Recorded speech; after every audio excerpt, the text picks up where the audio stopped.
বা শেখ হাসিনা কেন ভারতে থাকবেন? ভারতে এমনকি দায় পড়েছে যে আওয়ামী লীগ এবং শেখ হাসিনার জন্য তারা ভারত-বাংলাদেশ সম্পর্ক ঝুঁকির মধ্যে ফেলে দিয়েছেন বা কেন দিবেন?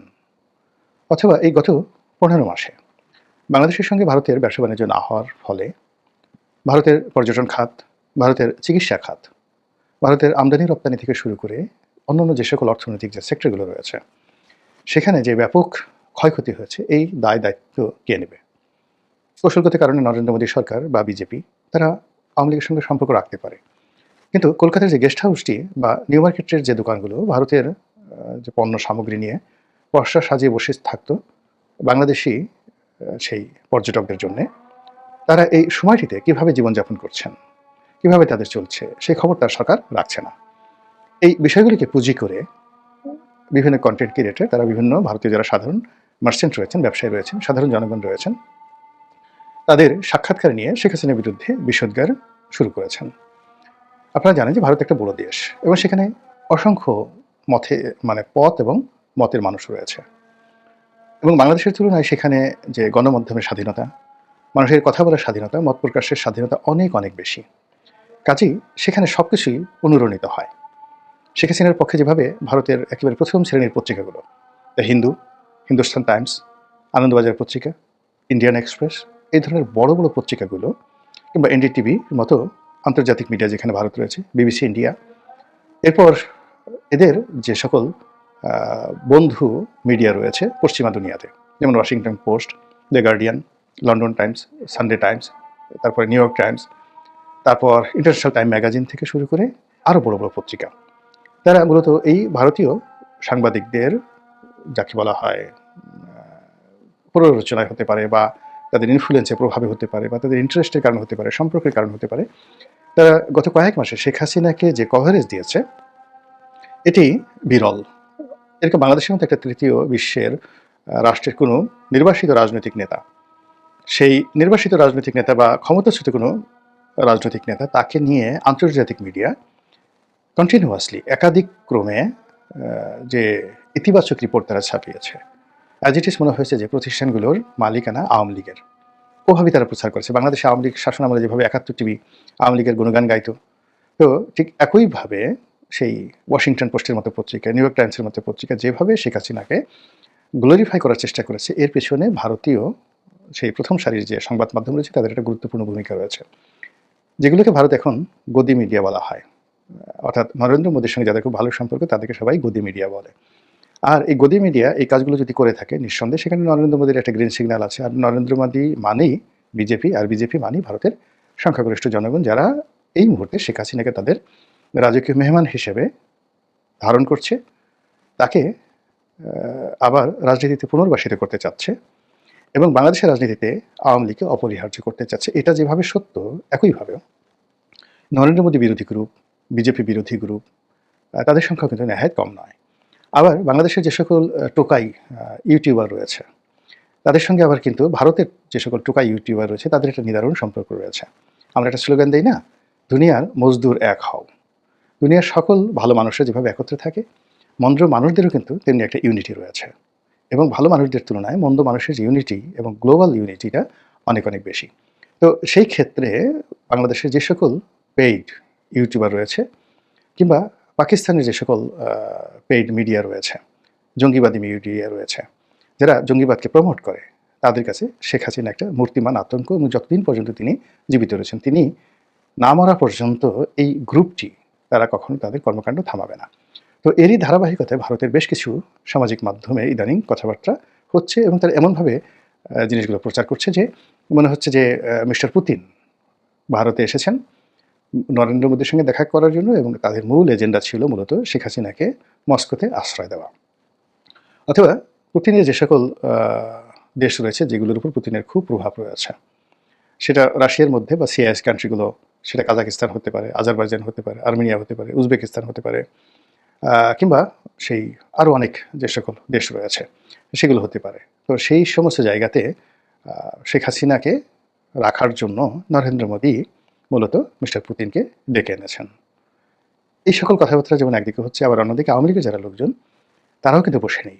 তারা বলার চেষ্টা করছেন যে দিল্লিতে যখন মিস্টার পুতিন এসেছেন ঠিক সেই সময়টাতে অনিবার্যভাবে পুতিনের সঙ্গে অফিসিয়ালি নয় আনঅফিসিয়ালি গোপন বৈঠক হয়েছে শেখ হাসিনার। এবং সেখানে গোপন বৈঠক হওয়াটা অস্বাভাবিক কিছু না, হতে পারে। শেখ হাসিনার সঙ্গে মিস্টার পুতিনের ব্যক্তিগত সম্পর্কের কথা আমরা সবাই জানি। এরপর শেখ হাসিনার জামানাতে রাশিয়া যে পরিমাণ বিনিয়োগ বাংলাদেশে করেছে এবং রাশিয়া তার আঞ্চলিক রাজনীতিতে বাংলাদেশকে যেভাবে আওয়ামী লীগের নেতৃত্বাধীন বাংলাদেশকে যেভাবে তারা বিশ্বাস স্থাপন করেছে, সেক্ষেত্রে শেখ হাসিনার প্রতি তার ব্যক্তিগত ফিলিংস থাকবে, তারপরে শ্রদ্ধাবোধ থাকবে, অনুকম্প থাকবে, এটা স্বাভাবিক ব্যাপার। আর রাশিয়ার একটা ব্যাপার হলো, রাশিয়া আমেরিকার মতো নয়। আমেরিকা যেমন দেখা গেল যে প্রয়োজন ফুরিয়ে গেলে আপনাকে ছুঁড়ে ফেলে দেবে, সেটা আপনি ওসামা বিন লাদেন হন কিংবা সেটা আপনি রেজা শাহ পাহলভি হন, আমেরিকার প্রয়োজন শেষ, আপনাকে দুনিয়া থেকে বিদায় নিতে হবে গাদ্দাফির মতো করে বা সেই সাদ্দাম হোসেনের মতো করে। কিন্তু রাশিয়া কিন্তু সেটা নয়। রাশিয়া সেই জারের আমল থেকেই তারা পারস্পরিক সম্পর্ক বন্ধুত্বটুকে ভীষণ রকম মর্যাদা দেয়। দেখুন না, এই যে মধ্যপ্রাচ্যে সিরিয়াতে কী হলো, বাসার আল আসাদের যে সরকার, সেই সরকারের পেছনে রাশিয়ার বিনিয়োগ ছিল ব্যাপক। সেখানে রাশিয়া বৃহত্তম সামরিক ঘাঁটি করেছিল এবং এখনও সেটা আছে। তো বাসার আল আসাদ যেন টিকে থাকতে পারে, এই জন্য রাশিয়া সেখানে সর্বশক্তি রীতিমতো আমেরিকার সঙ্গে যুদ্ধ করেছে। একটা ছায়া যুদ্ধ দীর্ঘদিন ধরে চলেছে এবং শেষ অবধি সেই যুদ্ধে বাশার আল আসাদ পরাজিত হয়েছে। কিন্তু এতে অসুবিধা হয়নি। তাকে একেবারে রাষ্ট্রীয় মর্যাদায়, প্রেসিডেন্টের মর্যাদায়, রাষ্ট্রীয় মেহমান রূপে তাকে কিন্তু এখন মস্কোতে আশ্রয় দেওয়া হয়েছে মিস্টার পুতিনের সরাসরি নির্দেশে। তো এই হলো রাশিয়া। এরকম অসংখ্য ঘটনা। তো সেদিক থেকে শেখ হাসিনার সঙ্গে তাদের জ্যোতিষ সম্পর্ক, পারিবারিক সম্পর্ক, এটি হতে পারে। কিন্তু যে বক্তব্যটি ভারতীয় মিডিয়া উল্টোভাবে প্রচার করছে সেটা হলো শেখ হাসিনাকে মূলত রাশিয়াতে নির্বাসনে পাঠানো হবে। একটা সময় রাশিয়াতে যারা ভিন্ন মতের মানুষ ছিল তাদেরকে সাইবেরিয়াতে নির্বাসনে পাঠানো হতো। এবং আপনারা জানেন যে রাশিয়ার যে লাল বিপ্লব, রুশ বিপ্লব বা রাশিয়ার যে লাল বাহিনী, যে রেড আর্মি, এই রেড আর্মিটা সোভিয়েত ইউনিয়নের যে সেনাবাহিনী, পুরো সময়টা সেই সেনাবাহিনীর নাম ছিল রেড আর্মি, বিপ্লবী রেড আর্মি। তো এই রেড আর্মি যিনি গঠন করেছিলেন তার নাম হলো ট্রটস্কি, বিখ্যাত লেখক ট্রটস্কি। তো একটা সময় দেখা গেল স্ট্যালিনের সাথে ট্রটস্কির যখন মতদ্বৈধতা শুরু হলো, তখন সেই ট্রটস্কিকে তাকে সাইবেরিয়াতে নির্বাসনে পাঠানো হলো। তো সেই ক্ষেত্রে শেখ হাসিনাকে রাশিয়াতে পাঠানো হবে মানে মস্কোতে বাশার আল আসাদের মতো করে নয়, তাকে পাঠানো হবে ঠিক নির্বাসনে, ভীষণ রকম তাকে কষ্ট দেওয়ার জন্য, তাকে জীবনকে তছনছ করে দেওয়ার জন্য এবং পৃথিবীতে যেন শেখ হাসিনার নাম বরফের মধ্যে চাপা পড়ে যায় সেরকম একটি ব্যবস্থা করার জন্য তাকে রাশিয়া পাঠানো হবে। এবং এই ধরনের বক্তব্য প্রচার করা হচ্ছে ভারতের কিছু কিছু সামাজিক মাধ্যমে। এখন আমাদের এই যে সামাজিক মাধ্যমগুলো, এটা তো সারা দুনিয়া সবার জন্য উন্মুক্ত। আমরা বাংলাদেশে কন্টেন্ট তৈরি করি, সারা দুনিয়ার মানুষ দেখে। আমি অবাক হয়ে দেখলাম যে আমার এই কন্টেন্টগুলো মানে ইসরায়েলে বেশিরভাগ মানে দেখে। মানে আমার যে রেভিনিউগুলো আসে তার একটা বিরাট অংশ ইসরায়েল থেকে আসে। ইট মিনস এই যে আমার যে ভিডিওগুলো ইসরায়েলের সাধারণ মানুষ তো বোঝে না, তারা বাংলাদেশ নিয়ে চিনেও না, কিন্তু ইসরায়েলের যে গোয়েন্দা সংস্থা তারা প্রতিনিয়ত বাংলাদেশের এই যারা কন্টেন্ট তৈরি করে এবং তারা যাদেরকে গুরুত্বপূর্ণ মনে করে তাদের সেই কন্টেন্টগুলো তারা প্রতিনিয়ত দেখে। তো সেই অর্থে বাংলাদেশে যারা গুরুত্বপূর্ণ প্রতিষ্ঠান রয়েছেন তারাও কিন্তু ভারতীয় কন্টেন্টগুলো ওইভাবে দেখেন এবং এই জিনিসগুলো প্রমোট করা হয়। তো বাংলাদেশ সরকারের এজেন্ডা কি আমি জানি না, তবে নিঃসন্দেহে যারা ক্ষমতায় থাকতে চান, যারা ক্ষমতায় আসতে চান, তাদের জন্য শেখ হাসিনা একটা তুরুপের তাস। শেখ হাসিনার ভয় দেখিয়ে যত সহজে এই যে রাজনীতির ভবনদী এটা পার হওয়া সম্ভব, এই মুহূর্তে অন্য কোনো ট্রাম্প কার্ড বা তুরুপের তাস রাজনৈতিক দল বা সরকারের হাতে নেই। তো সেক্ষেত্রে শেখ হাসিনাকে নিয়ে নেতিবাচক আলোচনা, তাকে ভয় দেখানোর জন্য নানা রকম আয়োজন এবং তাকে ছোট করার জন্য যা যা করার দরকার সবই করা হবে, এটি তো স্বাভাবিক এবং সেই কাজগুলি মূলত করা হচ্ছে। কিন্তু এতে করে আলটিমেটলি শেখ হাসিনার উপকার হচ্ছে। উপকার হচ্ছে এই কারণে, মানে ইংরেজিতে একটি কথা রয়েছে যার বাংলা শব্দ হলো যে আপনার বিরুদ্ধে যাই প্রচার হোক, সেটা অপপ্রচার হোক বা এনিথিং, আলটিমেটলি ঘুরে ফিরে সেই জিনিসগুলো আপনার পক্ষে চলে আসবে। এখন কেউ হয়তো দেখা গেল যে আপনাকে নিয়ে খুব বাজে কথা বলছে এবং সাম্প্রতিক সময় আপনি দেখেন যে অনেকগুলো আমাদের দেশের রাজনীতিতে অনেকগুলো মানুষ সম্পর্কে খুব নেতিবাচক আলাপ আলোচনা হয়েছে বা হচ্ছে সোশ্যাল মিডিয়াতে।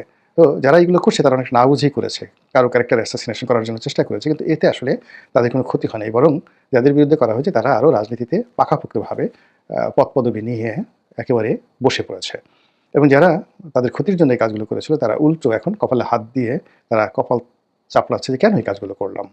তো সেদিক থেকে যদি আপনি ধরেন শেখ হাসিনা তো আপনার আমার মতো সাধারণ মানুষ নন, তিনি অনেকগুলো ভূমিকম্পের মতো যাকে বলা হয় কম্পমান বিষয় তিনি মোকাবেলা করে এসেছেন। রাজনীতির সুনামি, রাজনীতির ভূমিকম্প, রাজনীতির হত্যাকাণ্ড, রাজনীতির গ্রেনেড হামলা থেকে শুরু করে আরও অনেক কিছু এবং সর্বশেষে এখন যেটি করলেন সেটা হলো সিংহাসন থেকে উচ্ছেদ।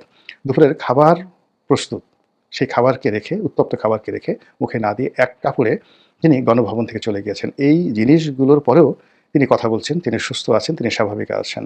কাজেই তার রাজনীতিতে যদি আবার পুনর্বাসন ঘটে, অভিষেক ঘটে, সেটি কার কার জন্য কিয়ামত ডেকে নিয়ে আসবে, এটা শেখ হাসিনার প্রতিপক্ষ যারা আছেন তারা হাড়ে হাড়ে টের পাচ্ছেন। তার ফলে শেখ হাসিনার জন্য, তার বিরুদ্ধে অপপ্রচার চালানোর জন্য যা যা করা দরকার তার প্রতিপক্ষরা করবে, এটাই স্বাভাবিক। আর এরই ধারাবাহিকতায় এখন বাংলাদেশে যারা শেখ হাসিনার বিরোধী পক্ষ রয়েছেন তারা মানে ধুমছে প্রচার চালাচ্ছেন যে ভারত সরকারের উপর চাপ বৃদ্ধি পাচ্ছে, বাংলাদেশ সরকারের সঙ্গে ভারতের নতুন সম্পর্ক স্থাপন হচ্ছে, নতুন দিগন্ত তৈরি হচ্ছে, এবং সেখানে যে কোনো মূল্যে বর্তমান সরকারকে রাজি এবং খুশি করার জন্য ভারতীয় কর্তৃপক্ষ শেখ হাসিনার প্রসঙ্গটিকে ধামাচাপা দিতে চাচ্ছে, শেখ হাসিনাকে হস্তান্তর কিংবা তৃতীয় দেশে পাঠিয়ে দিয়ে বর্তমান সরকারের যে ক্রোধ দমন করতে চাচ্ছে, এই ধরনের খবরে বাংলাদেশের পত্রপত্রিকা সয়লাভ। কিন্তু বাস্তবে কি সেটা আপনিও জানেন, আমিও জানি। মহান আল্লাহ রাব্বুল আলামিন আমাদের সবাইকে হেদায়েত দান করুন এবং হেফাজত করুন। আসসালামু আলাইকুম ওয়া রাহমাতুল্লাহি ওয়া বারাকাতুহু।